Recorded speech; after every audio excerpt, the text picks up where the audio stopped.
Si alguien aquí ha estado en el Monte de las Bienaventuranzas, sabe que allí no hacía falta micrófonos. Allí aquello es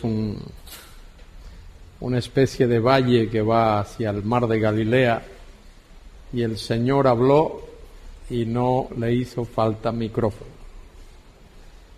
Imaginaos cuando Pablo estaba allí en Atenas, en la colina de Marte, hablando a los sabios atenienses, que alguien hubiese dicho: espera, Pablo, que te vamos a poner aquí un micro o algo así. Pablo habló y todos lo oyeron y no tuvo problemas. Hoy tenemos que andar con toda esta retahíla de cosas para que se nos escuche mejor y para que quede grabado. Yo voy a comenzar en esta noche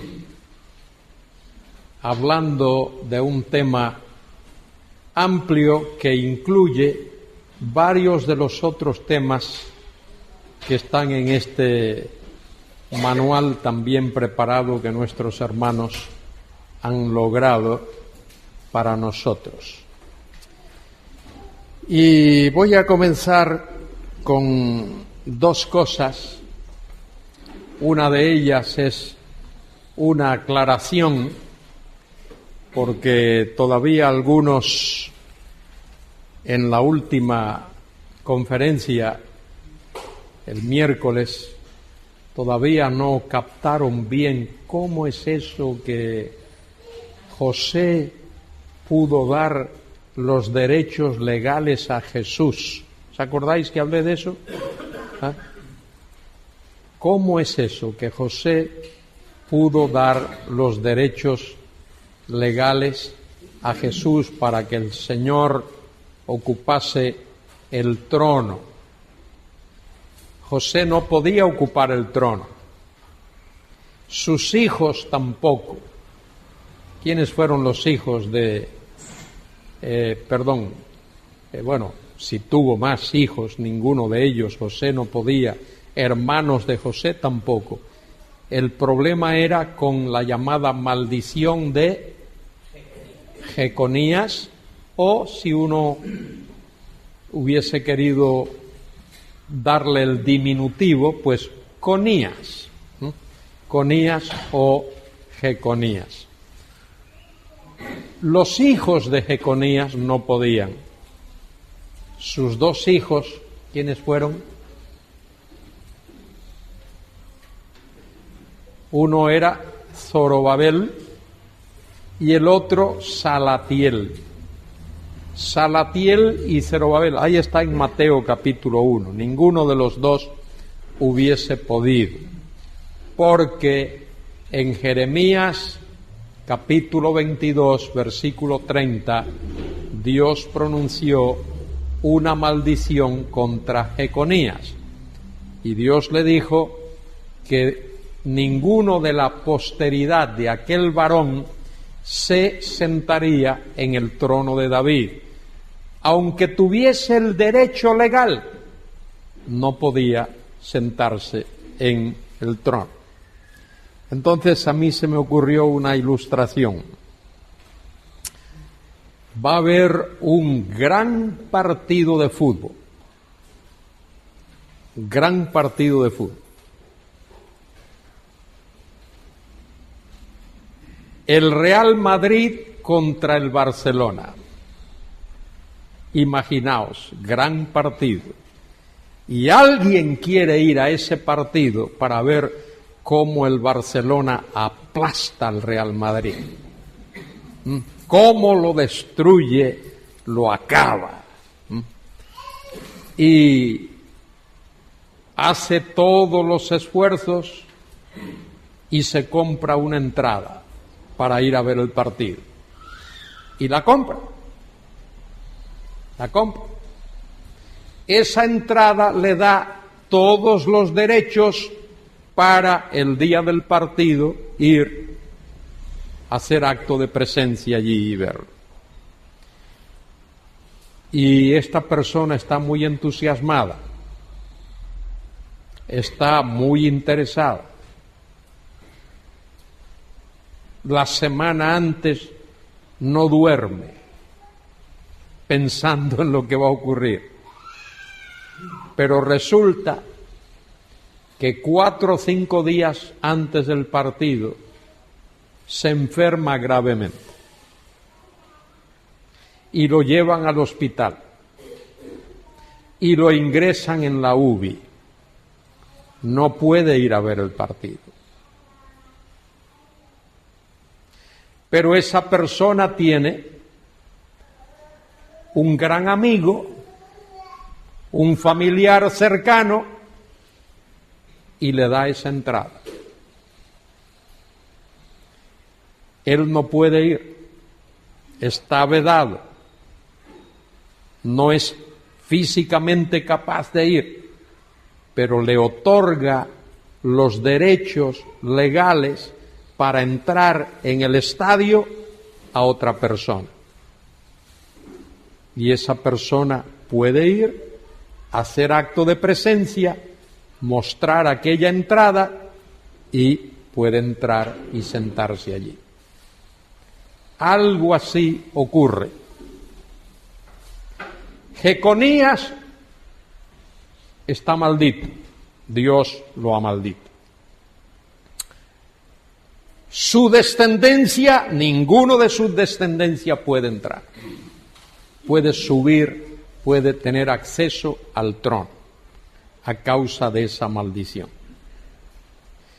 Pero Dios ha obrado para que haya un hijo de una persona que es descendiente de David, en este caso descendiente, María.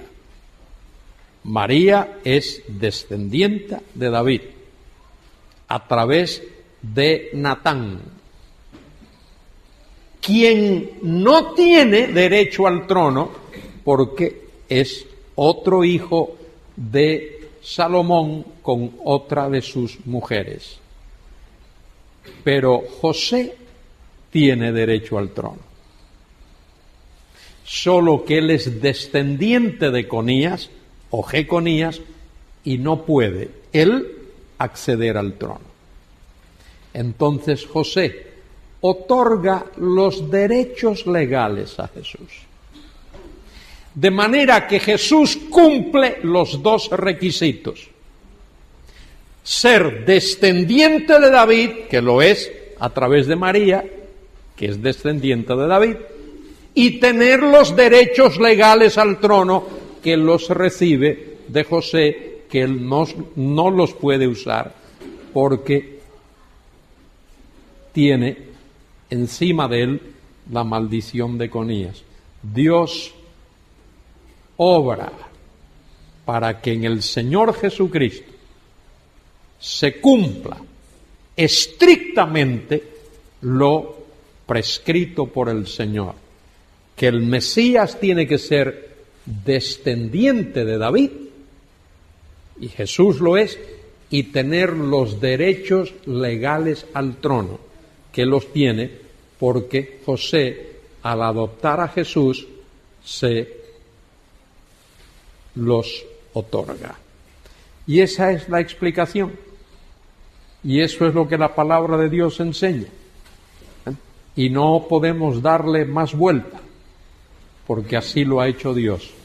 Por eso es que el ángel, cuando le anuncia a María el nacimiento de Jesús, y ella se sorprende, el ángel le dice en Lucas 1:30, porque aquí la Virgen concebirá y dará a luz un hijo, este será grande, será llamado Hijo del Altísimo, y el Señor Dios le dará el trono de David, su padre, y él reinará sobre la casa de Jacob.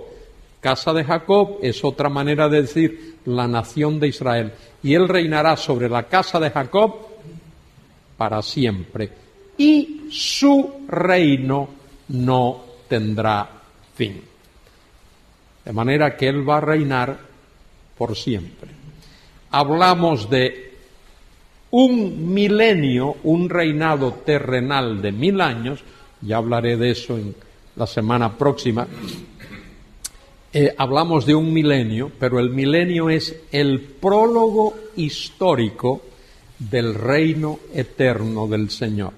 Él va a reinar para siempre, por los siglos de los siglos, pero ese reino eterno del Señor tendrá un prólogo histórico, y ese prólogo histórico es el milenio, cuando Él reinará en la tierra. Y Él reinará en la tierra, ¿por qué razón? ¿Alguien me puede decir? Para cumplir lo que Dios le prometió a Abraham, a Isaac, a Jacob y a David. Y para demostrar que Dios tiene autoridad absoluta y soberanía absoluta sobre la historia y sobre todo el universo.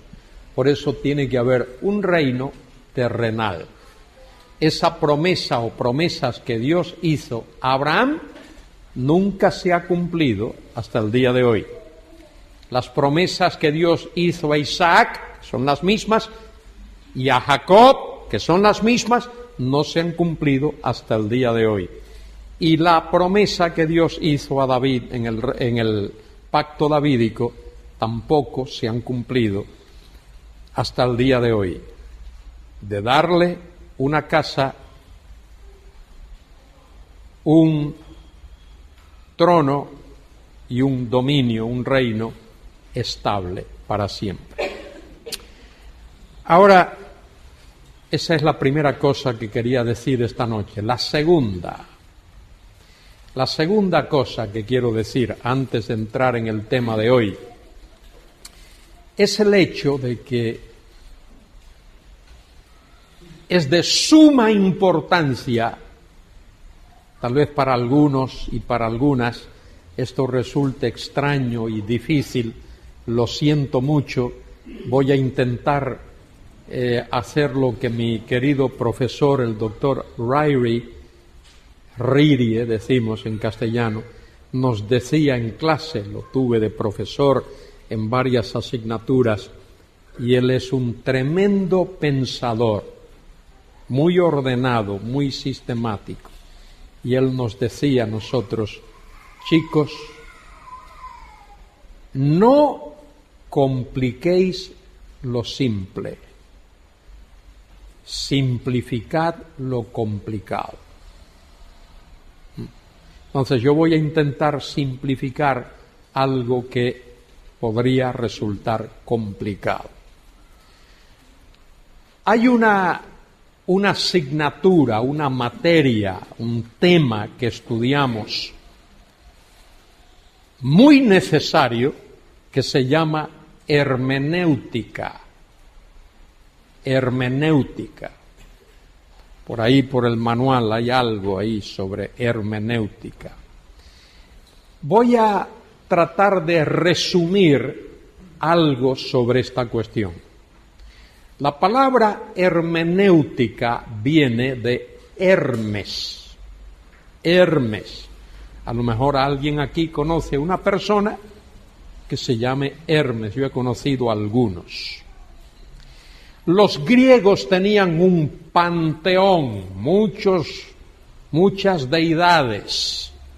El cabeza de los dioses griegos era Zeus, pero había otros más, Dionisio, Atena, un montón de deidades.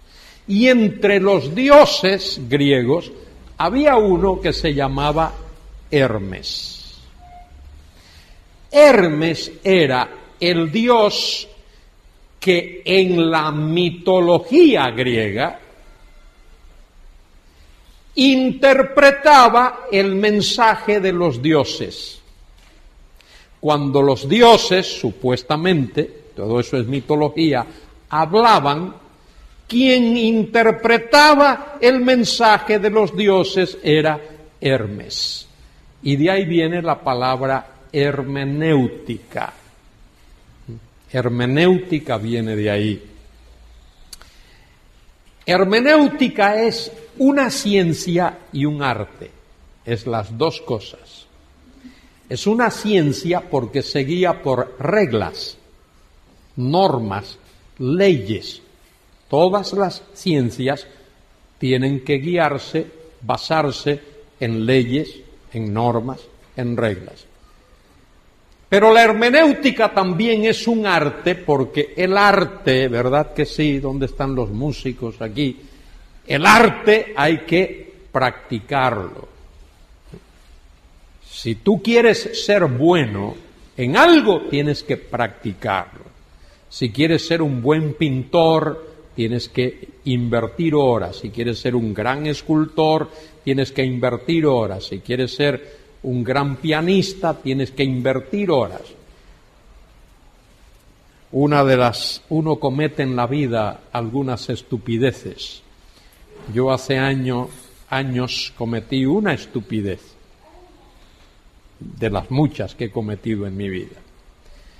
Tenía a mi hija mayor, Esther, es flautista, esa es su profesión. Ella toca la flauta travesera, que le llaman, transversa o algo de eso. Uno de esos nombres. Y vivíamos en Vigo en aquel tiempo. Entonces, le busqué un profesor, además de las clases que ella daba en la universidad, un profesor que venía a casa a darle clases particulares. Un día vino, era un hombre joven, estaba en el ejército español, una banda del ejército, y venía. Y llega a casa, yo lo recibo, y el hombre está sentado ahí esperando a mi hija, y yo digo, bueno, ¿de qué hablo con este hombre? ¿De qué hablo? Y se me ocurre preguntarle, dígame, señor, ¿cuántas horas al día debe practicar un flautista o una flautista? Yo observé que aquel hombre se sonrió así un poquito, con esas sonrisas maliciosas con las que a veces nosotros nos sonreímos, y me dijo, depende. Dice, uno puede practicar 1 hora, o 3, o 5, 8 o 10 horas al día, o 15 horas al día. Dice, sí, es muy fácil. Si tú practicas 10 horas al día, eres un flautista de 10 horas de práctica diaria. Y si practicas 1 hora al día, eres un flautista de 1 hora de práctica. Luego dice, y cuando saltes, cuando subas a la plataforma para dar un concierto, el auditorio se va a dar cuenta. Si eres un flautista de 1 hora, se va a dar cuenta. Si eres un flautista de 5 horas, se va a dar cuenta. Si eres un flautista de 10 horas, se va a dar cuenta. Bueno, así es la hermenéutica.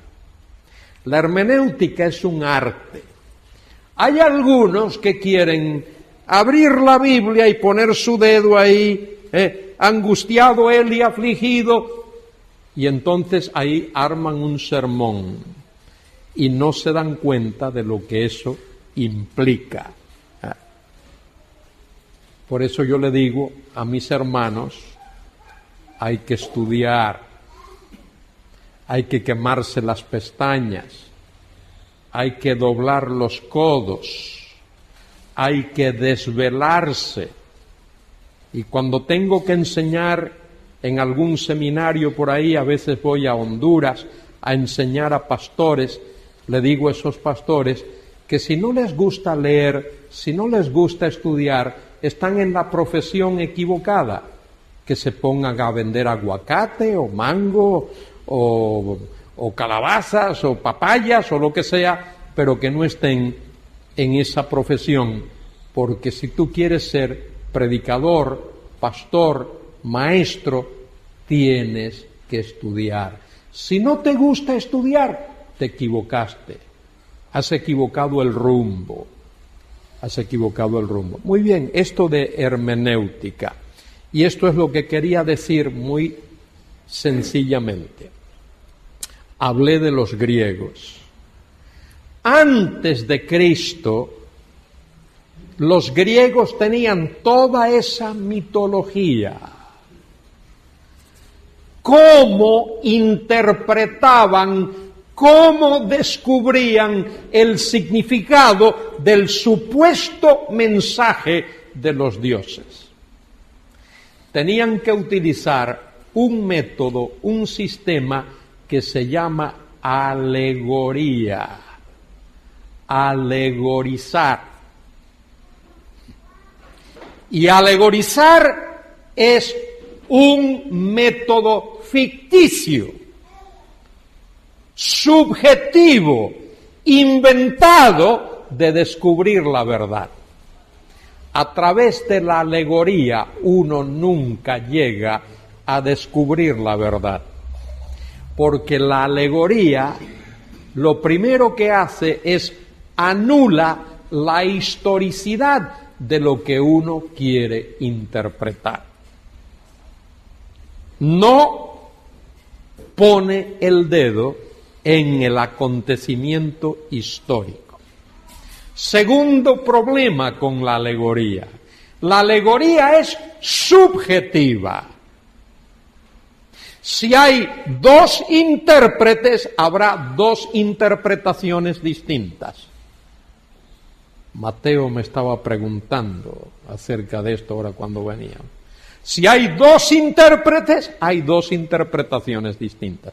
Si hay tres interpretaciones. Si hay 5 intérpretes, hay 5 interpretaciones distintas. Por eso, el que intenta interpretar la Biblia alegóricamente, la destruye. La destruye. Los profetas interpretaron la Biblia literalmente. Los apóstoles interpretaron la Biblia literalmente. Los hombres que a través de la historia han interpretado la Biblia con fidelidad lo han hecho literalmente. Quienes no lo han hecho, quienes se han ido por el lado alegórico, le han hecho daño al significado de la palabra de Dios. Por ejemplo, uno de ellos fue Orígenes. Orígenes vivió a finales del siglo II al siglo III. Y Orígenes hizo muchísimas cosas buenas. Fue un gran erudito, el primer crítico textual de la Biblia. Pero Orígenes cometió serias barbaridades y deficiencias a la hora de interpretar, que todavía estamos luchando con ellas.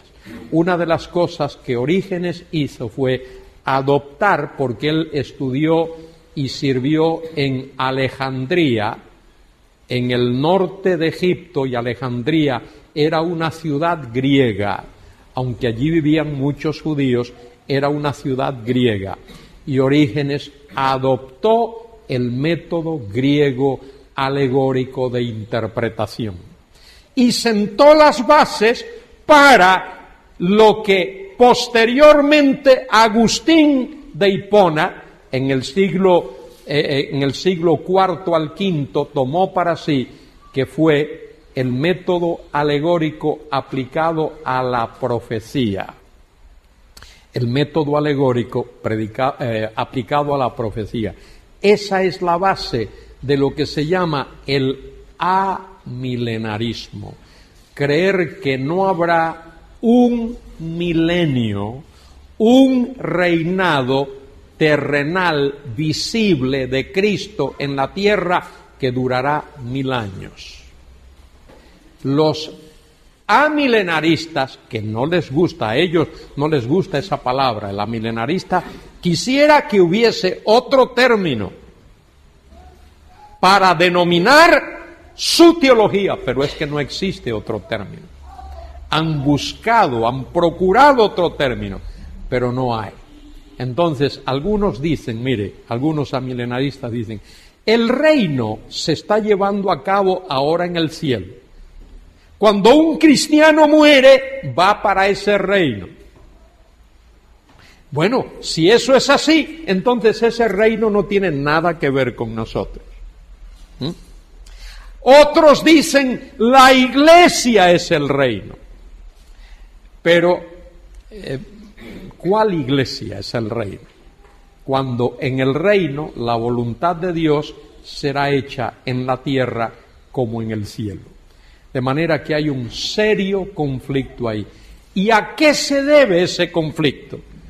A no querer interpretar la Biblia, decimos literalmente, pero os voy a dar una mejor definición de eso. Interpretar la Biblia literalmente significa interpretarla de manera normal, interpretarla de manera natural, interpretarla de manera llana, interpretarla de manera histórico-gramatical, teniendo en cuenta la historia y teniendo en cuenta la gramática. Cuando uno interpreta la Biblia así, ¿sabe lo que hace? Porque esta es una de las objeciones que a veces hacen estos hermanos que he mencionado. Uno toma en cuenta la utilización de lenguaje figurado.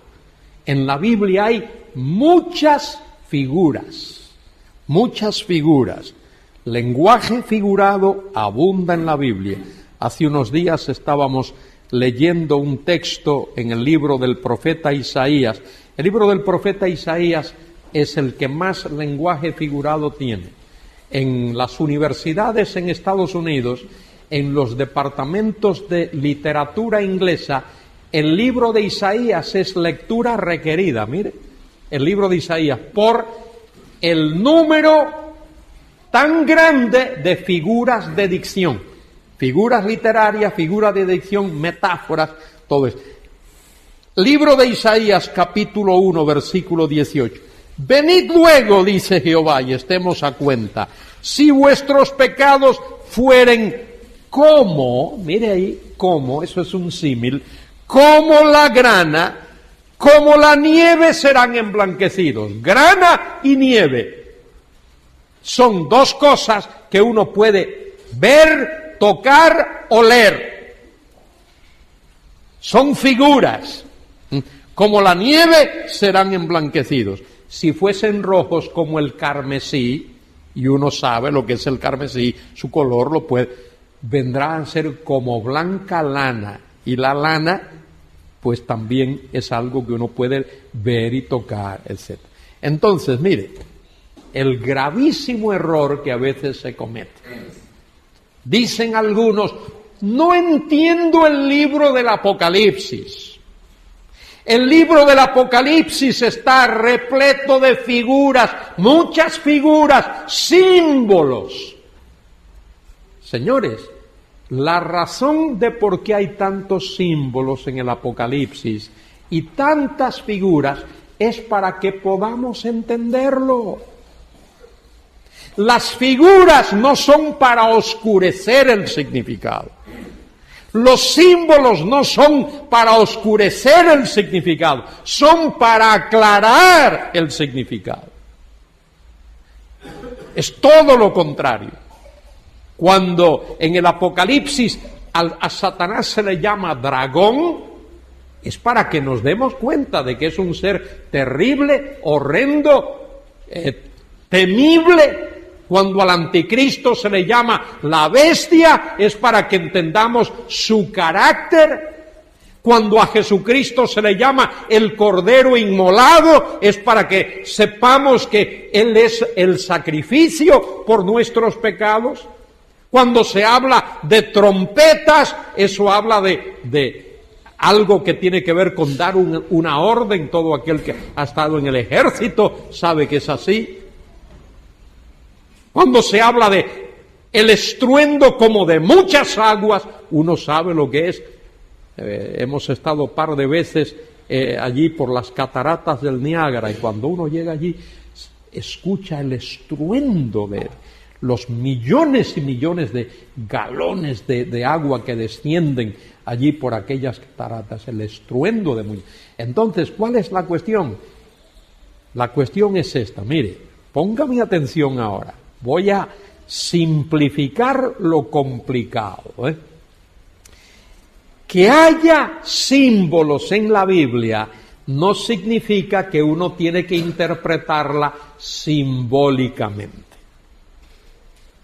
Que haya metáforas en la Biblia no significa que uno tenga que interpretarla metafóricamente. Esos símbolos, esas metáforas son para aclarar.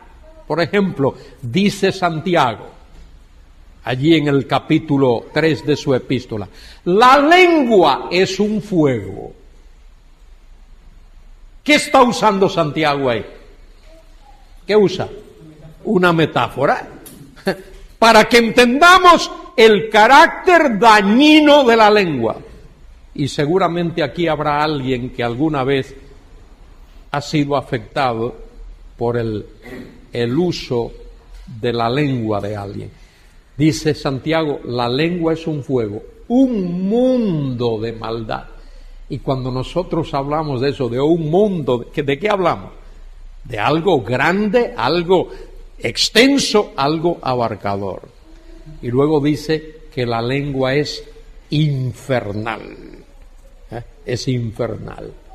Entonces, la Biblia usa símbolos. Cristo enseñó muchas veces en parábolas para que la gente entendiera lo que él quería decir. El sembrador salió a sembrar. Ellos estaban acostumbrados a eso, a ver el sembrador salir a sembrar. Y cuando él dice, yo soy el buen pastor, estaban acostumbrados a él. Cuando él dice, yo soy la puerta, no está diciendo que él es una madera con bisagras. No, él es la puerta, él es la entrada al redil. Si no es a través de él, no podemos entrar. Entonces, es importante que entendamos esto. Es importante que tengamos en cuenta esto de hermenéutica, de interpretación. Y eso es una ciencia y un arte. Y cuando un predicador interpreta un pasaje y dice, esto significa esto, esto quiere decir esto, ese predicador debe de haber estudiado ese pasaje, haberlo profundizado gramaticalmente, históricamente, literariamente, y debe de haber justificado su interpretación. Esto significa esto, por esta razón, y por esta razón, y por esta razón. Así es como tenemos que manejar la Biblia. Porque de otra manera vamos a estar dándole la vuelta a la noria, no vamos a llegar a ningún sitio, y cuando nos reunimos no vamos a compartir nuestros conocimientos, sino nuestra ignorancia. Yo he estado en grupos donde se reúne la gente y ¿tú qué piensas de esto? Yo pienso esto. ¿Y tú qué piensas? Yo esto. Y todos están compartiendo su ignorancia. Nadie está compartiendo lo que conoce de verdad, sino lo que piensa, lo que se imagina, lo que soñó por ahí, todo ese tipo de cosas. Bueno, hoy vamos a hablar de un tema en la página 20 del manual. La página 20 del manual, ahí está, el día del Señor. El día del Señor.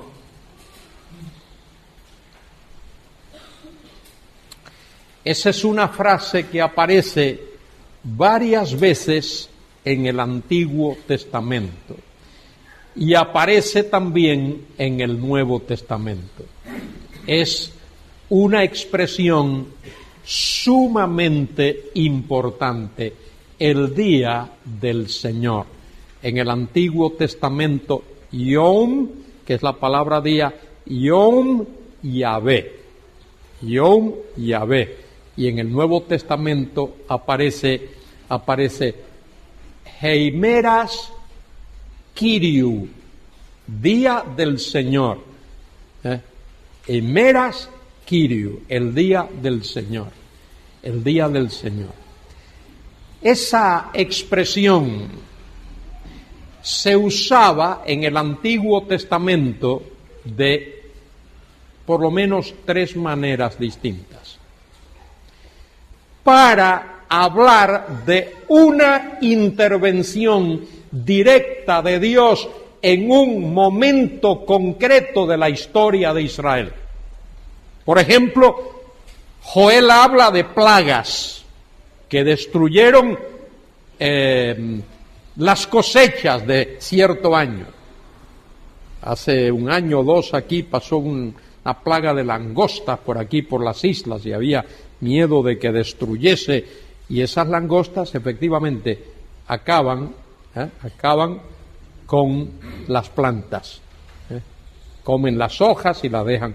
Bueno, si el pueblo había cometido un acto de desobediencia a Dios, el Señor podía mandar una plaga de esos insectos, y a eso se le llamaba el día del Señor.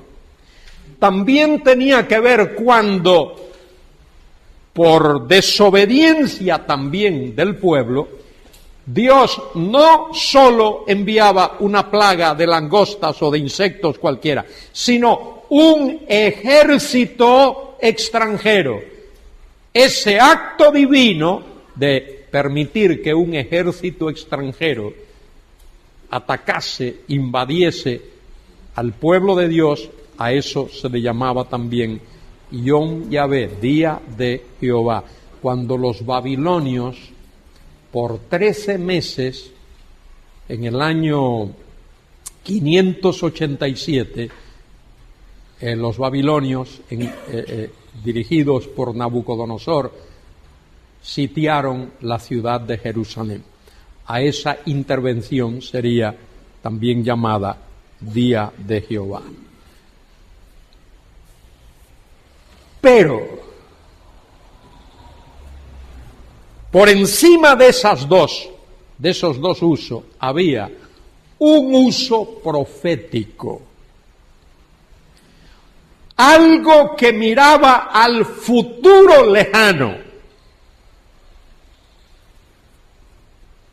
a una intervención escatológica de Dios que tendría lugar en los postreros tiempos. Y la primera vez que esa expresión aparece en el Antiguo Testamento, la primera vez que aparece está en el libro de Amós,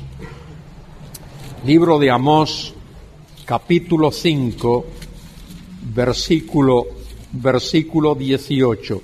Amós 5, 18. Mire qué interesante, qué importante manera de ponerlo Amós allí. Amós capítulo 5 y versículo 18. Dice el texto: hay de los que desean el día de Jehová. Hay de los que desean el día de Jehová. ¿Para qué queréis este día de Jehová? Será de tinieblas y no de luz. ¿Por qué el profeta Amós lo explica así? Porque el día de Jehová incluye 2 cosas. Incluye, por un lado, bendiciones, pero por otro lado, incluye maldiciones o juicios o castigo. La misma expresión aparece en el libro del profeta Joel. Leo Joel capítulo 1 y versículo 15.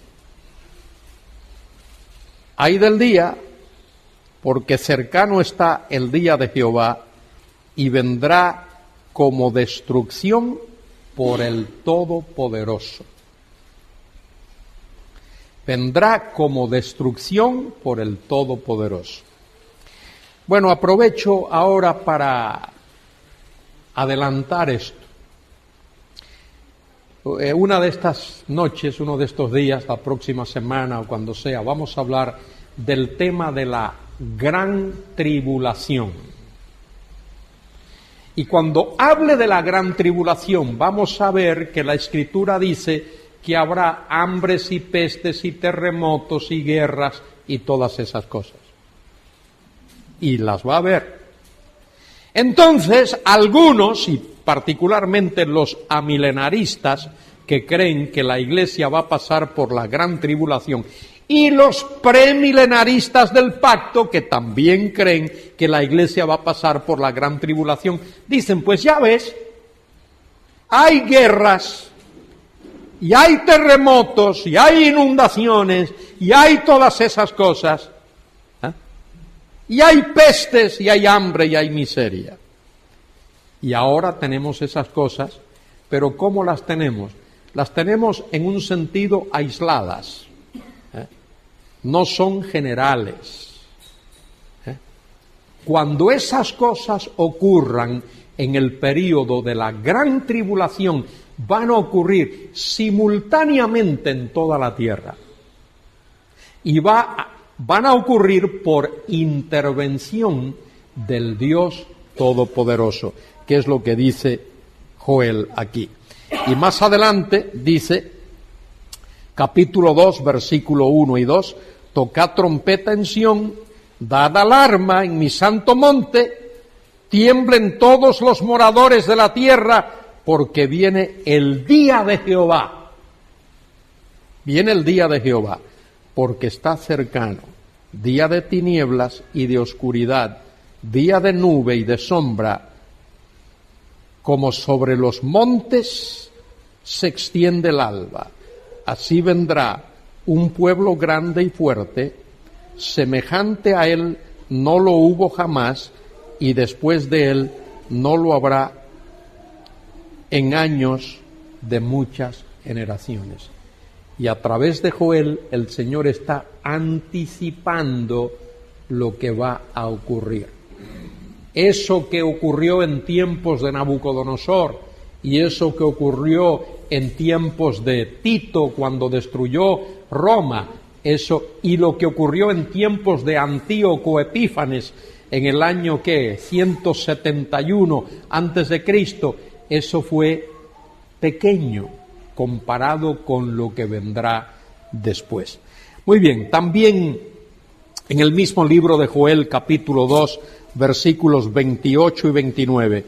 Y después de esto derramaré mi espíritu sobre toda carne y profetizarán vuestros hijos y vuestras hijas, vuestros ancianos soñarán sueños y vuestros jóvenes verán visiones, y también sobre los siervos y sobre los libres derramaré el espíritu en aquellos días, y daré prodigios en el cielo y en la tierra, sangre y fuego y columna de humo. El sol se convertirá en tinieblas, la luna en sangre, antes que venga el día grande y espantoso de Jehová.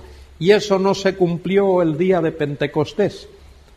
El día de Pentecostés, Pedro hace alusión a eso. ¿Os acordáis? Pedro cita ese pasaje. ¿Por qué? Porque las personas que él tenía delante y a los que se estaba predicando dicen, uy, estos están llenos de mosto, estos están borrachos a una hora tan temprana de la mañana. Y no querían creer el mensaje de Pedro. Y Pedro les dice, ¿os acordáis lo que dijo Joel? ¿O no habéis leído lo que dijo Joel? Lo que dijo Joel es mucho más grande que lo que está pasando ahora mismo aquí. porque lo que aquella gente había escuchado era el ruido de un viento fuerte, lenguas repartidas como de fuego y unas personas que estaban hablando en idiomas en los que no estaban acostumbrados a hablar. Y Pedro les dice, mire, lo que Joel dijo, escribió, que vosotros tenéis en vuestras Biblias y que leéis con alguna frecuencia, es mucho mayor que esto que está pasando aquí. De manera que si creéis lo que Joel escribió, ¿por qué no creéis esto que está pasando aquí? Muy bien, lo que estoy diciendo es que el día de Jehová, escatológicamente, ¿entendéis? Escatológicamente tiene que ver con los postreros tiempos, tiene que ver con una intervención sobrenatural de Dios en los postreros tiempos. Creo que por ahí está una definición, ahí lo tenéis en la página 20, una definición muy escueta. Ahora, hay que tener en cuenta lo siguiente. El día de Jehová incluye varias cosas. El día de Jehová es un período largo de tiempo. Cuando la palabra día, yom, se usa en la Biblia y no hay un dígito, un número delante, significa un período largo de tiempo. Los días de David, los días de Nabucodonosor, los días de Juan el Bautista, los días de Elías, periodo largo de tiempo. Esas expresiones nosotros las usamos ahora en nuestra época. Muy bien. ¿Qué incluye el día de Jehová? Tomad nota de esto, que es importante. El día de Jehová incluye los acontecimientos que precederán la venida de Cristo a la tierra. Es pregunta de examen, Cuando dé el examen a mediados de la semana que viene, esa es una de las preguntas que voy a hacer.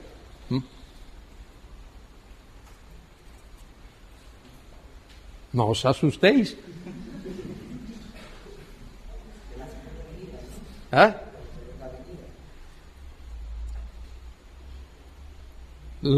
El día de Jehová abarca los acontecimientos que han de ocurrir previo a la segunda venida de Cristo.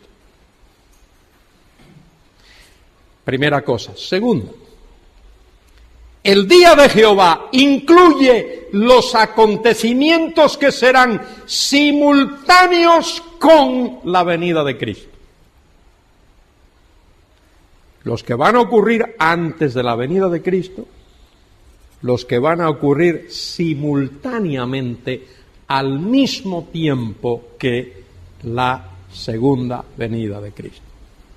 Y luego, tercero, los acontecimientos que han de ocurrir posteriormente a la venida de Cristo. Lo que ha de ocurrir antes, lo que ha de ocurrir durante y lo que ha de ocurrir después de la segunda venida de Cristo. Y en cuarto lugar, el día de Jehová incluye la creación de los nuevos cielos y la nueva tierra. De manera que, ahora lo voy a concretar un poquito más. El día de Jehová incluye los juicios de la gran tribulación. Los 7 años de la gran tribulación. Incluye los juicios de las copas del Apocalipsis, capítulo 16, que acompañarán la venida de Cristo a la tierra.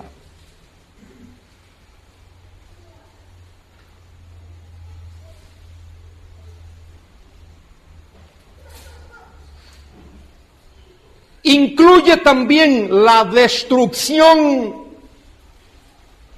final y total de Babilonia. De eso hablaré una de estas noches.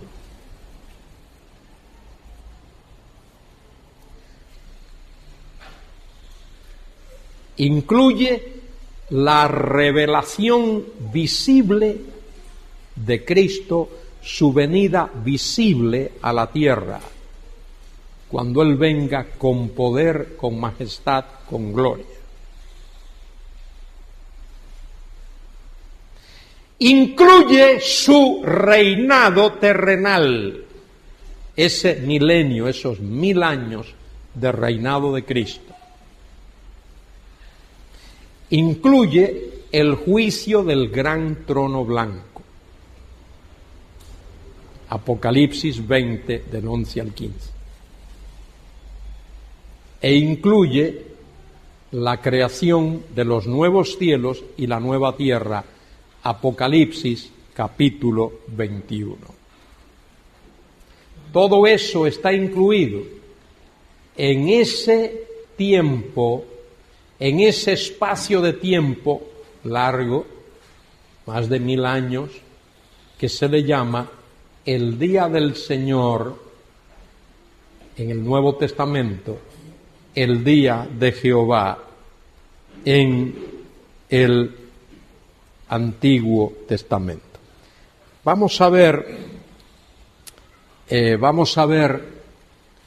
algunos de los pasajes del Nuevo Testamento donde aparece esa expresión día del Señor o día de Jehová.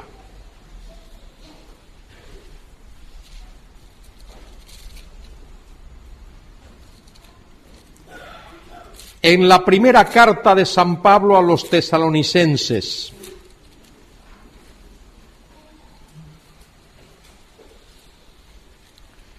capítulo 5.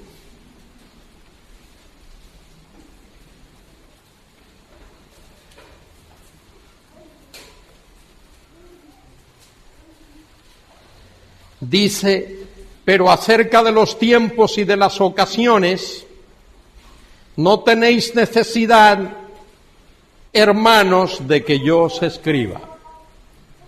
¿Por qué Pablo le dice eso a los tesalonicenses? Porque él había estado allí un tiempo con ellos y en ese tiempo Pablo les había enseñado todo ese tema. Por eso les dice: no tenéis necesidad de que yo os escriba. Os lo enseñé de manera personal cuando estuve allí con vosotros. Porque vosotros sabéis perfectamente que el día del Señor, ahí está la expresión, eimeras Kyriou, día del Señor. El día del Señor vendrá así como ladrón en la noche. Y esa expresión del Señor que viene como ladrón en la noche se usa en el Nuevo Testamento con relación al mundo inconverso. No se usa con relación al creyente. No se usa con relación al creyente. Bueno, yo estoy hablando aquí de esto, pero luego hablaré de los tiempos de los gentiles. Luego hablaré de eso. Hablamos del día del Señor. Luego tocaré el tema de los tiempos de los gentiles. Se usa con relación a los... ¿Por qué? Porque el mundo inconverso no sabe nada de esto, de la venida del Señor. O ha oído de que habrá algo. Pero el mundo inconverso ni sabe, ni quiere saber, ni quiere que nadie sepa que Cristo viene otra vez. Y al mundo inconverso les va a sorprender como ladrón en la noche. El ladrón siempre sorprende. Aunque uno sepa que corre el peligro, pero le va a sorprender. me hubiese gustado haber tenido tiempo para haber explicado un poquito el hecho de que ahí en el capítulo 5 dice, pero acerca de. ¿Lo veis ahí? Pero acerca de. En el griego son dos palabritas, peride, que siempre marca una transición cuando uno va de un tema a otro. Son las palabritas que Pablo utiliza en 1 Corintios cuando contesta la carta de los Corintios que le escriben a Pablo haciéndole un montón de preguntas. Pablo, ¿qué acerca de la carne ofrecida a los ídolos? Y Pablo contesta, pero acerca de la carne. Pablo, ¿qué acerca de los dones espirituales? Y Pablo contesta, peride, acerca de los dones. Pablo, ¿qué acerca de las vírgenes?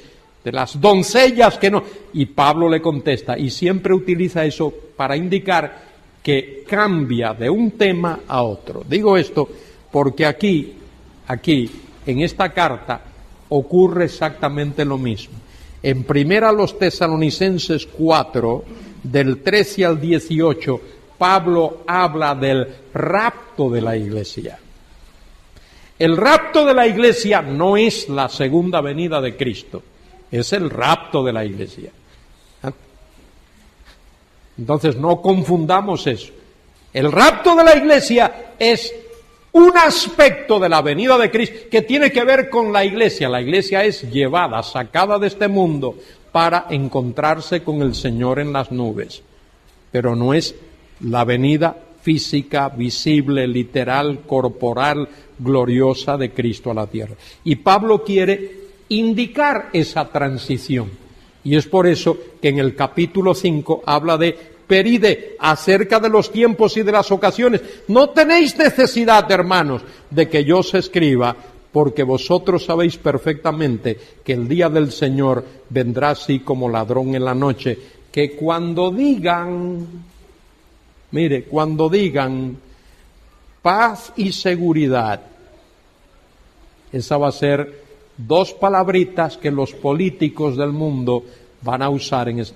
Paz y seguridad. Ya hemos alcanzado la fórmula para que haya paz y seguridad en el mundo. Mire lo que dice Pablo, que cuando digan paz y seguridad, entonces vendrá ¿sobre quién? Ellos. No sobre nosotros, porque nosotros no estaremos aquí. Si tú eres de Cristo, eres del Señor, estás en la iglesia, has nacido de nuevo, tienes al Espíritu de Dios morando en ti, no estarás aquí. Vendrá sobre ellos destrucción repentina, como los dolores a la mujer encinta, los dolores a la mujer que está para dar a luz. Y dice, y no escaparán. La expresión los dolores de parto, que es lo que dice ahí. Esos dolores de parto se refiere a los años de la gran tribulación. Esos son los dolores de parto. Esos años de la gran tribulación. Y después de la gran tribulación viene el reino de nuestro Señor. Viene Jesucristo en gloria a establecer su reino. Los años de la tribulación son dolores, son dolorosos y dolores, dolores de parto. Y luego entonces, después del parto, viene la alegría del bebé que ha nacido. Y ese bebé que va a nacer es el reino de nuestro Señor, en el cual habrá gozo y habrá alegría. Muy bien. Mire, sigo leyendo ya que estamos aquí. Dice Pablo, versículo 4, mas vosotros, hermanos, ¿no estáis en tinieblas? El Hijo de Dios, el creyente, nacido de nuevo, no está en tinieblas. Para que aquel día os sorprenda como ladrón. No nos va a sorprender, no vamos a estar aquí, porque todos vosotros sois hijos de luz e hijos del día. No somos de la noche ni de las tinieblas. Y ahí Pablo está hablando de noche y de tinieblas en el sentido espiritual del vocablo. Por tanto, sobre la base de eso, porque no somos de la noche, no somos de las tinieblas, por tanto, no durmamos como los demás, sino velemos y seamos sobrios. El cristiano debe vivir aguardando la esperanza bienaventurada todos los días de su vida. Hoy puede ser el día cuando el Señor nos lleve a su presencia. Y dice Pablo, seamos sobrios, pues los que duermen, de noche duermen, y los que se embriagan, de noche se embriagan. Pero nosotros somos del día. Por tanto, seamos sobrios, habiéndonos vestido con la coraza de fe y de amor, y con la esperanza de salvación como yelmo, porque no nos ha puesto Dios, mire, no nos ha puesto Dios para ira. Ira tiene que ver con la tribulación, es la ira de la tribulación, es la ira con la que comienza el día de Jehová, el día del Señor. No nos ha puesto Dios para ira, sino para alcanzar salvación por medio de nuestro Señor Jesucristo, quien murió por nosotros, para que ya que sea que velemos o que durmamos, es decir, que estemos vivos o muertos, vivamos juntamente con Él, por lo cual animaos unos a otros y edificaos unos a otros, así como lo hacéis. Los cristianos, como bien sabéis, esto lo dice la historia del siglo I y del siglo II y del siglo III, se saludaban con una palabrita aramea, Marán Atá, el Señor viene. En lugar de decir buenos días, hola, ¿cómo estás? Marán Atá, el Señor viene. Muy bien, ese es un pasaje. El otro donde aparece el día de Jehová es en la segunda carta a los tesalonicenses, capítulo 2, versículos 1 y 2. Pero con respecto a la venida de nuestro Señor Jesucristo y nuestra reunión con Él, con respecto de la venida de nuestro Señor Jesucristo y con respecto a la venida de nuestro Señor Jesucristo y nuestra reunión con Él, os rogamos, hermanos, que no os dejéis mover fácilmente de vuestro modo de pensar, ni os conturbéis, ni por espíritu, ni por palabra, ni por carta como si fuera nuestra, en el sentido de que el día del Señor está cerca. Esa manera de traducir eso ahí, en el sentido de que el día del Señor está cerca, literalmente es en el sentido de que el día del Señor ya es. Eso es lo que Pablo quiso decir. Había, en tiempos de Pablo, cuando Pablo escribió esa carta, algunos que estaban diciéndole a los tesalonicenses que ya estaban en el día del Señor. Que el día del Señor ya se estaba cumpliendo. ¿Por qué? Porque muchos de los tesalonicenses eran perseguidos y morían a causa de esa persecución. Y esos cristianos que observaban esas persecuciones y veían a otros creyentes, esto significa que ya estamos en el día del Señor, ya estamos en la tribulación, el día del Señor ya es. Y Pablo los corrige, y mire lo que Pablo les dice: nadie os engañe en ninguna manera, porque no vendrá. No vendrá. ¿Qué no vendrá? ¿Qué no vendrá? El día del Señor. El día del Señor no vendrá. Ese es el sujeto de la oración. El día del Señor no vendrá sin que antes... ¿Qué?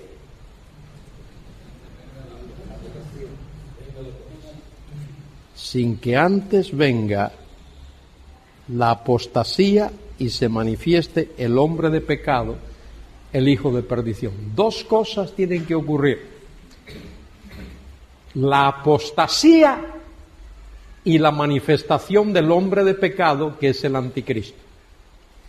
Ahora, yo sé lo que casi todo el mundo piensa, solo que yo no pienso como casi todo el mundo piensa. Todo el mundo piensa que la palabra apostasía ahí significa que va a haber una rebelión contra la fe, que los cristianos se van a apartar de la fe, y si es una apostasía de la fe. Pero el texto no dice eso, por lo menos en el mío no lo dice, y en mi Nuevo Testamento griego tampoco. Dice: no vendrá sin que antes venga la apostasía. Y la palabra apostasía viene de una palabra griega que significa éxodo, significa salida, significa partida. Era una palabra que se utilizaba en aquellos tiempos para anunciar que un barco levaba anclas y dejaba el puerto para irse a otro sitio.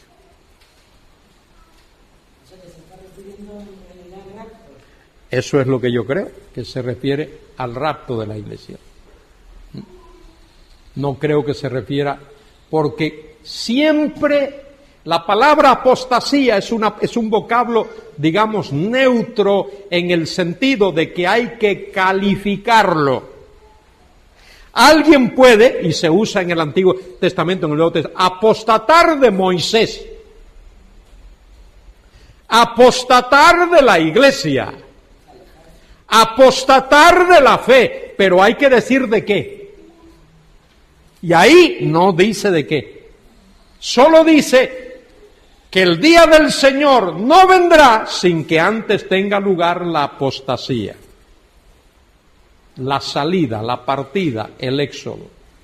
De manera que yo entiendo e interpreto eso como que se refiere al rapto de la Iglesia, a la salida de la Iglesia de este mundo, cuando Dios va a sacar a su Iglesia de este mundo para llevarla a la casa del Padre.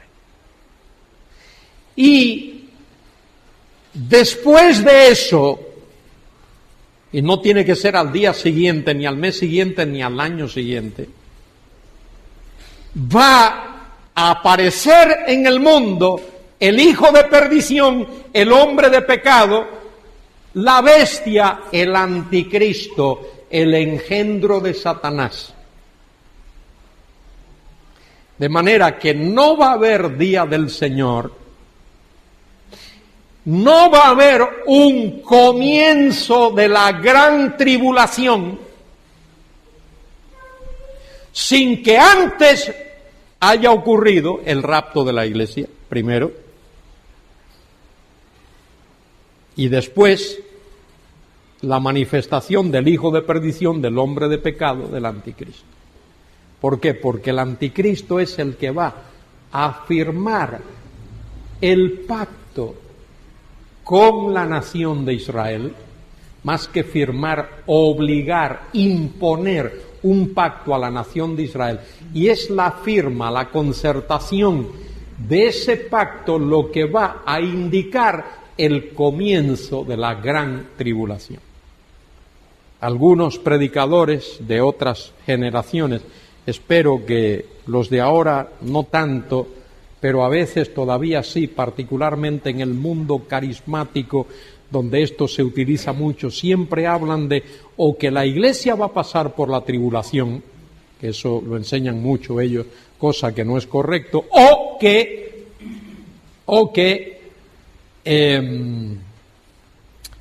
inmediatamente después del rapto comienza la tribulación. Y no va a ser así. Después del rapto va a haber un periodo de transición que puede ser de 5 años o 10 años o de 15 años, de un tiempo. Va a haber un tiempo de transición porque las naciones van a tener que reestructurarse, van a tener que, como decimos en nuestro castizo, las aguas van a tener que coger su nivel. Y eso va a llevar un poquito de tiempo.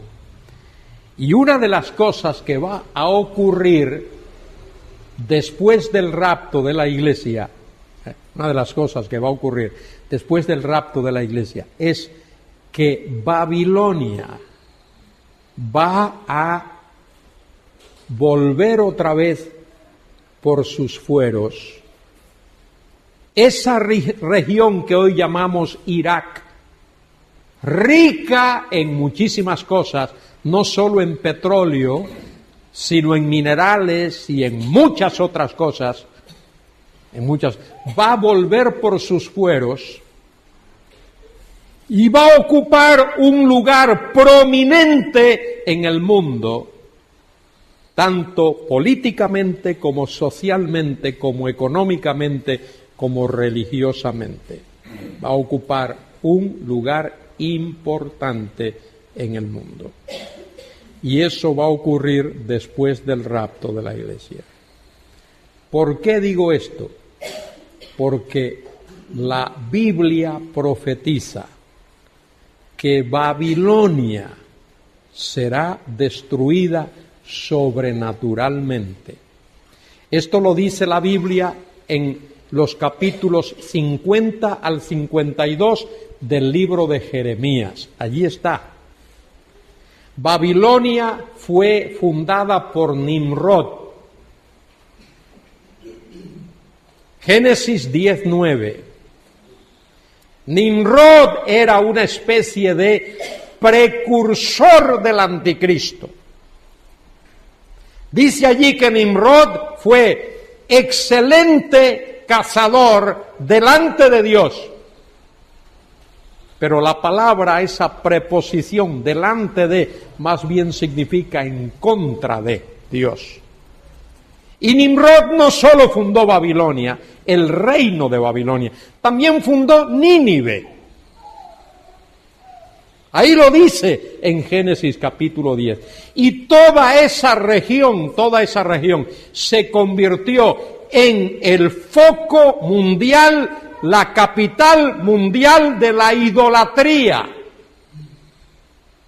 Los babilonios tenían en su panteón alrededor de 3.000 deidades diferentes. Y eso se extendió a través de todo el mundo.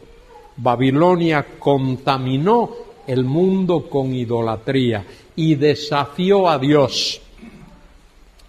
Y los Baales que eran adorados en la tierra que Israel ocupó eran deidades importadas de Babilonia.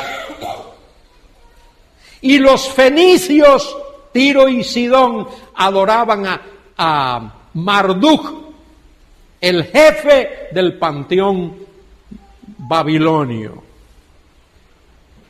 Y contaminaron a los fenicios y a los demás países y también incluso luego posteriormente a los romanos. Todo el mundo fue contaminado. Y Dios dice que Él va a destruir a Babilonia. Y Babilonia nunca ha sido destruida por ninguna nación. Nadie ha destruido a Babilonia hasta el día de hoy. Pero Dios la va a destruir en los postreros tiempos. Dios va a permitir que Babilonia resurja. Y en ese periodo, antes del establecimiento del reino de nuestro Señor, Dios va a destruir a Babilonia, porque Cristo no va a reinar en la tierra hasta que Babilonia no sea destruida. Bueno, esos son dos textos importantes, pero hay dos más que quiero resaltar. Uno de ellos de una manera muy breve, en la segunda epístola de Pedro, capítulo 3, donde Pedro utiliza la expresión, versículo 10, dice: pero el día del Señor vendrá como ladrón en la noche, en el cual los cielos pasarán con gran estruendo y los elementos ardiendo serán deshechos y la tierra y las obras que en ella hay serán quemadas. Mire, Pedro incluye en un solo versículo cosas que van a ocurrir con bastante tiempo de separación entre la una y el otro. Primero, el Señor vendrá, el día del Señor vendrá como ladrón en la noche. Pero eso es la tribulación, el comienzo de la tribulación. Y luego pasa la tribulación, viene el milenio y viene el juicio del gran trono blanco, y después de eso es que esta tierra en la cual nosotros vivimos ahora va a ser destruida y los elementos ardiendo, tal como Pedro lo describe, y luego entonces habrá nuevos cielos y una nueva tierra. Es decir, a veces en la Biblia, en un solo versículo, hay un intermedio de separación bastante grande. Por eso cuando los amilenaristas dicen que las 70 semanas de Daniel tuvieron que cumplirse consecutivamente, que no puede haber una separación entre la semana 69 y la 70. Parece que estos señores nunca han ido a un acontecimiento deportivo, porque yo veo en un partido de fútbol que se juega 45 minutos y luego hay un tiempo de descanso y luego se reanuda la segunda parte, y en un partido de baloncesto igual, y en muchos acontecimientos ocurre eso. Bueno, ¿por qué no puede haber, como Dios seguramente lo va a hacer, las primeras 69 semanas de Daniel, de la cual vamos a hablar en estos días, y luego la última semana que tiene que ver precisamente con los 7 años de la gran tribulación? Vale, ahora el último versículo en el que aparece esto del día de Jehová o del día del Señor es el que aparece en Apocalipsis capítulo 1 y versículo 10. Leo el versículo 9. Dice Juan: yo, Juan, vuestro hermano y copartícipe vuestro en la tribulación, en el reino y en la paciencia de Jesucristo, estaba en la isla de Patmos por causa de la palabra de Dios y el testimonio de Jesucristo. La isla de Patmos está en el Egeo, es una roca, así como el Perejil, la isla del Perejil. Bueno, una roca, y allí estuvo Juan exiliado. Allí los romanos exiliaban a personas que consideraban peligrosas, y Dios mandó a Juan allí a la isla de Patmos. Dios hizo que Juan fuese llevado a la isla de Patmos. Ahora mire el versículo 10. Yo estaba, y en vuestras Biblias dice, en el Espíritu. Y allá hay dos problemas en nuestra querida Reina Valera, la reina de las versiones. Hay un problema. Primero aparece el artículo determinado el, que no está en el texto original. Segundo, espíritu lo ponen con mayúscula, que en el texto original tampoco está con mayúscula. Juan dice, yo estaba en espíritu. Y yo entiendo que se refiere al espíritu de Juan.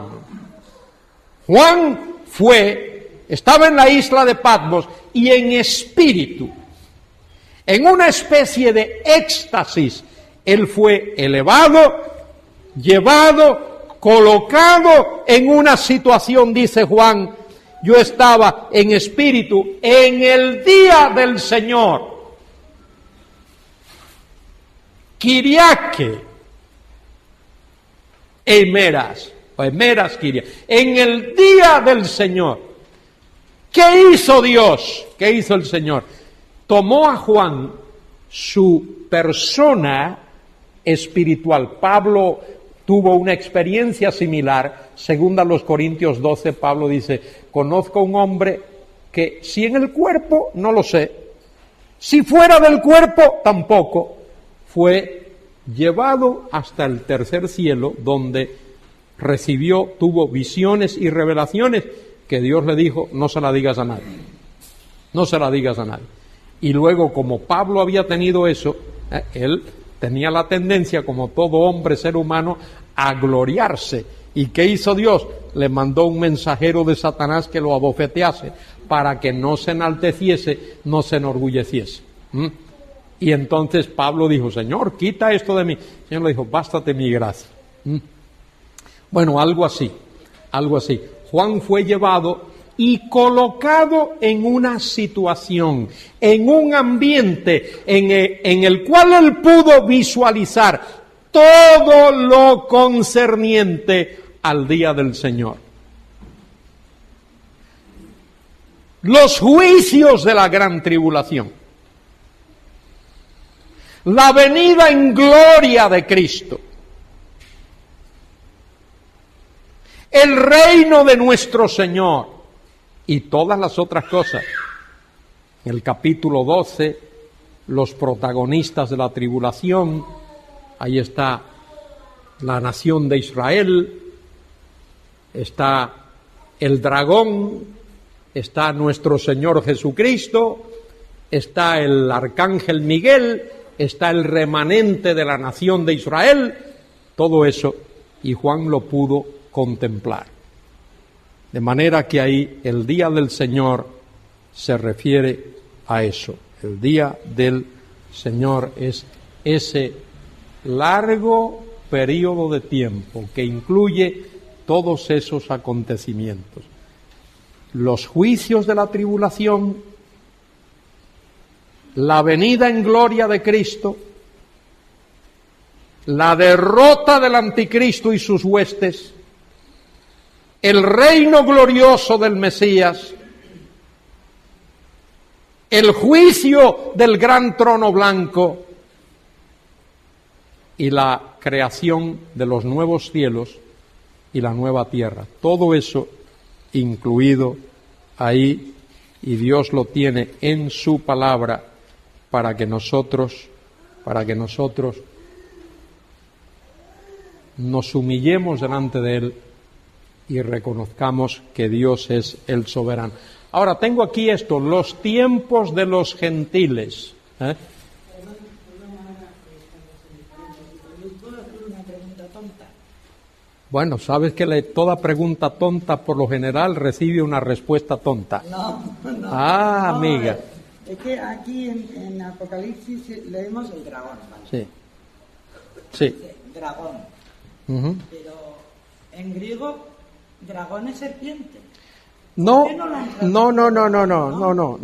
Ahí, dragón es dragón y serpiente es serpiente. No es lo mismo. El dragón, la serpiente antigua. Sí. La serpiente antigua. Sí, pero no es lo mismo. No es la misma palabra. No es la misma palabra.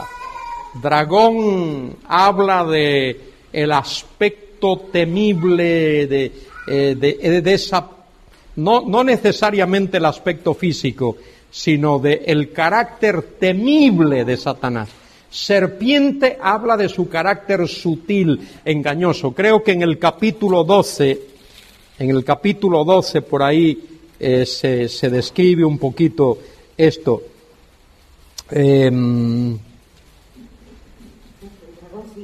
Sí, y fue lanzado fuera el gran dragón, y no es la misma palabra, la serpiente antigua.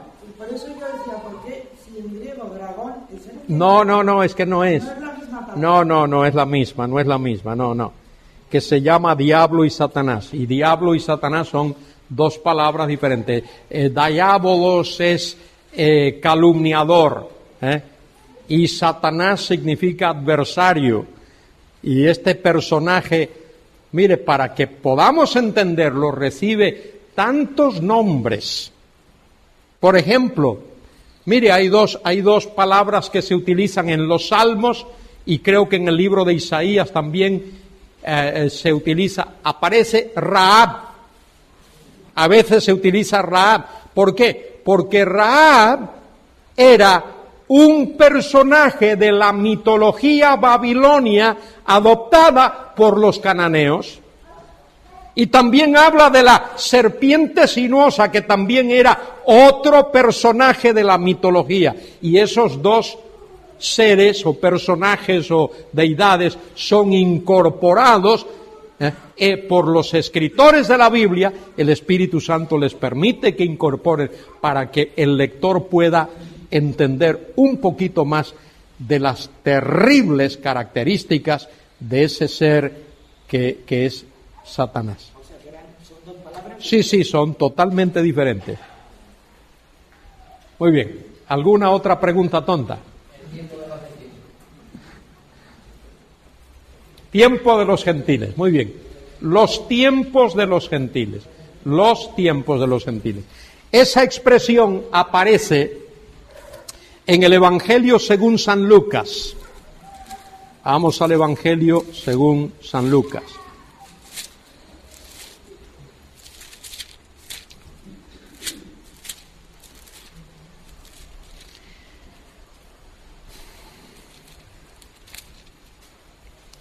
Capítulo 21 y versículo 24.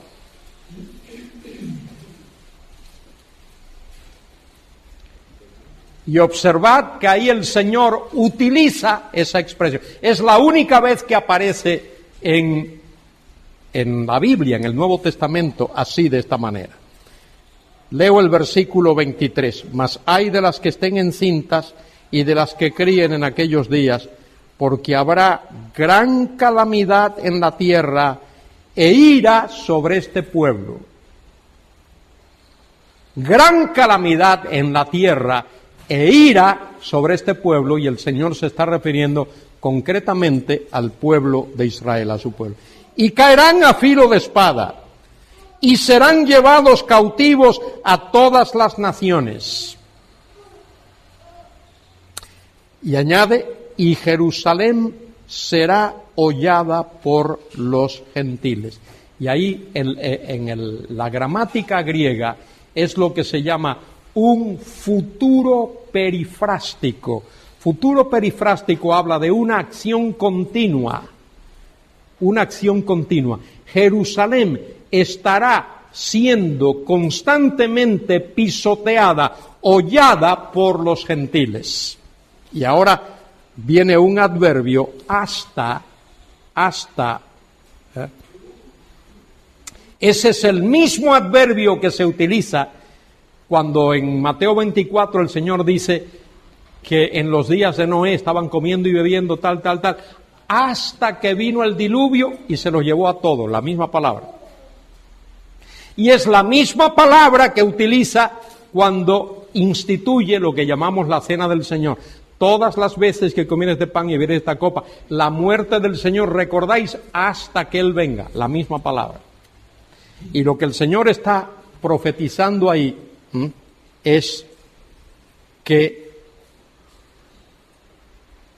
el pueblo de Israel, cosa que ocurrió en el año 70, sufriría ese descalabro, la destrucción de Jerusalén y del templo, y sería esparcido por todo el mundo hasta que los tiempos de los gentiles se agoten.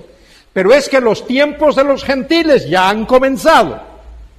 Los tiempos de los gentiles comenzaron, o si lo usamos en singular, los tiempos de los gentiles como una unidad comenzó cuando Nabucodonosor destruyó la ciudad de Jerusalén en el año 586 antes de Cristo.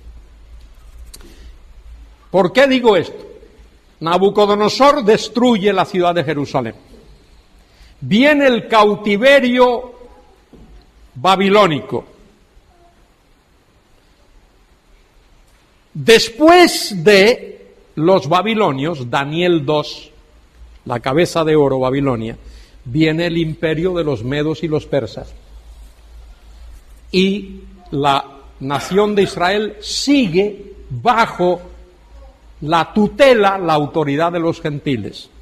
En el año 539, los medos y persas invaden Babilonia, no la destruyen, invaden Babilonia y ocupan el reino de los babilonios y se extienden por todo el mundo conocido en aquellos tiempos. Y luego entonces viene el imperio de Alejandro el Magno. En el año 331, Alejandro cruza el estrecho de los Dardanelos, invade el oriente, vence a Darío III, lo hace huir en la batalla de Gaugamela, creo que fue, y Darío luego se suicida más adelante en un sitio llamado Ecbatana, y Alejandro el Magno ocupa todo el vasto imperio de los medos y los persas, que a su vez habían ocupado también el de los babilonios, y Alejandro es dueño del imperio más grande que hasta entonces ha existido. Alejandro muere súbitamente, misteriosamente, en Babilonia en el año 323, a la edad de 33 años. Su imperio se divide en 4 segmentos. Cada uno de sus generales ocupa uno de esos segmentos: Egipto, Siria, Macedonia y Babilonia.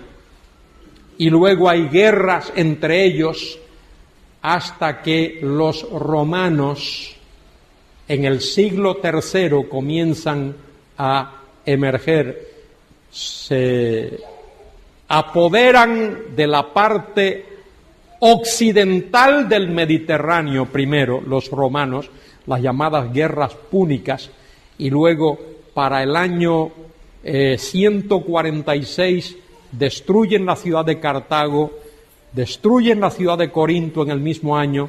En el año 60 se apoderan de Palestina. En el año 30 antes de Cristo se apoderan de Egipto, y en el año 27, por el año 30, Octavio, que es Augusto César, comienza a surgir con su gran poderío, y en el año 27 antes de Cristo, Octavio Augusto César Augusto, se convierte en el primer emperador romano, y, como bien sabéis, es en tiempos de Augusto César que nuestro Señor Jesucristo nace, siendo emperador Augusto César, que ha proclamado un edicto que toda la tierra sea empadronada, y ya sabéis la historia que está en el libro en el Evangelio según San Lucas y Mateo. Y siendo rey de Judea, ¿quién? Herodes el Grande. Siendo rey de Judea, Herodes el Grande, nuestro Señor Jesucristo nace. Y a veces decimos, porque las fechas esas, Herodes murió en el año 4 antes de Cristo. De manera que Cristo ya había nacido. Por lo menos Cristo nació entre el año 6 y el año 4. Lo más temprano el año 6, lo más tarde el año 4, porque Herodes muere en el año 4 y ya el Señor había nacido. Y Herodes da la orden de que maten a todos los niños de 2 años abajo. De manera que nuestro Señor, si fue crucificado por el año 33, o digamos 32, nuestro Señor tendría entre 35 y 36 años de edad cuando fue crucificado. Eso de que murió a los 30 años, eso cronológicamente no es sostenible. No es sostenible. Bueno, definamos pues los tiempos de los gentiles. Los tiempos de los gentiles es ese periodo de tiempo que se extiende entre la destrucción de Jerusalén por Nabucodonosor, cuando Dios quita a Israel, lo separa, lo aparta de ser la nación central prominente en el mundo, Dios la pone a un lado, y los tiempos de los gentiles continuarán hasta cuando Cristo venga a la tierra por segunda vez y la nación de Israel vuelva a ser otra vez cabeza de los montes, como dice Zacarías capítulo 14 y como dice Miqueas capítulo 4 y como dice Isaías capítulo 11 y muchos otros capítulos de la Biblia. ¿Alguna pregunta ahora?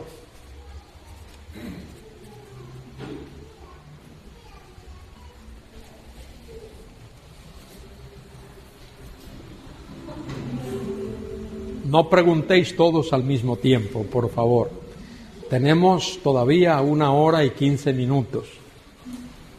Hasta que se cumplan los tiempos de los gentiles.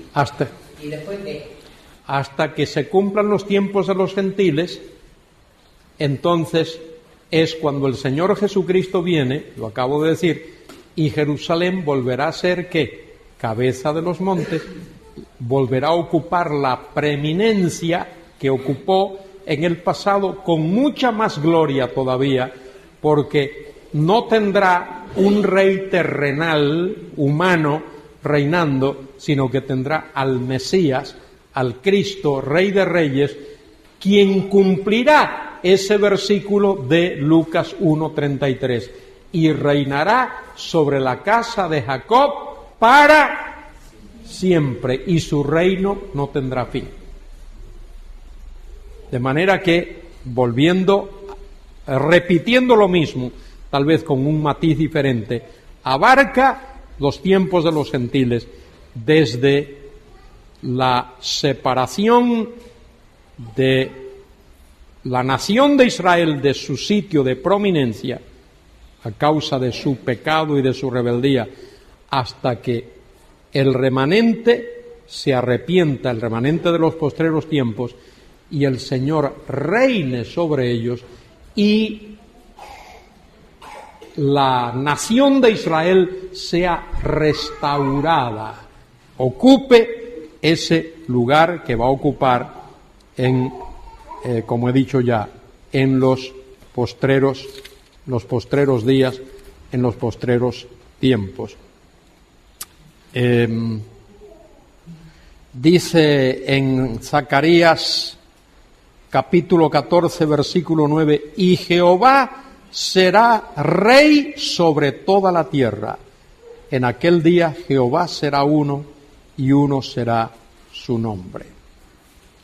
Y más adelante dice, y morarán en ella, y no habrá nunca más maldición, sino que Jerusalén será habitada confiadamente. Y esta será la plaga con que herirá Jehová a todos los pueblos que pelearon contra Jerusalén. La carne de ellos se corromperá, estando ellos sobre sus pies, y se consumirán en las cuencas de sus ojos, y la lengua se les deshará en su boca. Y acontecerá en aquel día que habrá entre ellos gran pánico por Jehová, y trabará cada uno de la mano de su compañero, y levantará su mano contra la mano de su compañero. Y Judá también peleará en Jerusalén, y serán reunidas las riquezas de todas las naciones de alrededor, oro y plata y ropa y vestido en gran abundancia, etc. Habla de todo esto, dice versículo 16, y todos los que sobrevivieren de las naciones que vinieron contra Jerusalén subirán de año en año para adorar al Rey, a Jehová de los ejércitos, y a celebrar la fiesta de los tabernáculos. Y acontecerá que los que de las familias de la tierra que no subieran a Jerusalén para adorar al Rey, Jehová de los ejércitos, no vendrá sobre ellos lluvia. Habrá maldición para todo aquel que no vaya a adorar a Jehová de los ejércitos. Y en el pasaje en Miqueas capítulo 4 habla también acerca de eso, y habla de el remanente. En aquel día, dice Jehová, juntaré a la que cojea, recogeré a la descarriada y a la que afligí, y pondré a la coja como remanente y a la descarriada como nación, robusta, y Jehová reinará sobre ellos en el monte de Sión desde ahora y para siempre. Es interesante que pone exactamente lugares concretos. El monte de Sión es un sitio concreto allí en la ciudad de Jerusalén, y habla de Jerusalén, sitio concreto. Sí. Que todas las cosas que hemos estado considerando pues conllevan una nota terrible de juicio. Digo, ¿hay alguna palabra de esperanza, de aliento? Porque muy posiblemente, a lo mejor entre nosotros, hay alguna persona por primera vez o que esté considerando que casi mejor es cerrar la Biblia e ignorarla. Si no hay alguna cosita para los que no tienen esperanza. Bueno, no solo que hay una cosita, hay bastante. Hay bastante, porque hay esperanza. En Jesucristo hay esperanza. El Señor dice, el que cree en mí tiene vida eterna. Juan 6:47. El que cree en Él tiene vida eterna. Él dice, de cierto os digo, que el que oye mi palabra y cree al que me envió, tiene vida eterna y no vendrá condenación, mas ha pasado de muerte a vida. Y el libro del Apocalipsis, que es un libro de tantos juicios, termina con una de las invitaciones más soberbias de gracia y de misericordia. Dice allí en Apocalipsis 22:17, y el Espíritu dice, ven. Y la esposa, que es la iglesia, dice, ven. Y el que oye, diga, ven. Y al que quiera, venga y beba del agua de la vida gratuitamente. Y el agua de la vida es la salvación que Él ofrece. La Escritura es clara, muy pero muy clara. El que cree en Él no es condenado, mas el que no cree ya ha sido condenado porque no ha creído en el nombre del unigénito Hijo de Dios. Y como dijo don Manuel, si hubiese alguien aquí que todavía no ha puesto su fe en el Señor Jesucristo, y esa es la clave. La clave es esa, que ponga su fe en el Señor Jesucristo. La salvación no está en la iglesia, ni en los sacramentos, ni en la liturgia, ni en las buenas obras. No está en las bondades humanas. La salvación está en Cristo. Él murió para pagar nuestra deuda. Él herido fue por nuestras transgresiones, molido por nuestros pecados, el castigo de nuestra paz fue sobre Él, y por su llaga somos curados. Y San Pablo escribió estas preciosas palabras, oíd, que si confesares con tu boca que Jesús es el Señor, y creyeres en tu corazón que Dios le levantó de los muertos, serás salvo, porque con el corazón se cree para justicia, mas con la boca se confiesa para salvación. ¿Qué tienes que hacer tú? Pues mira, para ponerlo así de una manera sencilla, abrir tu vida, abrir tu persona, lo que tú eres, y decirle al Señor que llene tu vida, que Él venga y que te perdone. Dile a Jesucristo, Señor, vengo a ti, recíbeme, perdóname, dame el regalo de la vida eterna. Y si tú lo haces, ahora mismo Él lo hará. No es para mañana, es ahora mismo. El que en Él cree no es condenado. El que en mí cree, dice Cristo, tiene vida eterna. Él es la resurrección y la vida. El que en Él cree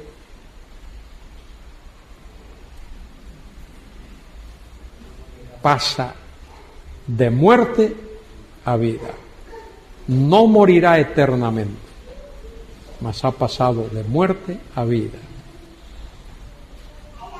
Así es que si tú estás aquí y no lo has hecho todavía, hazlo antes de ir.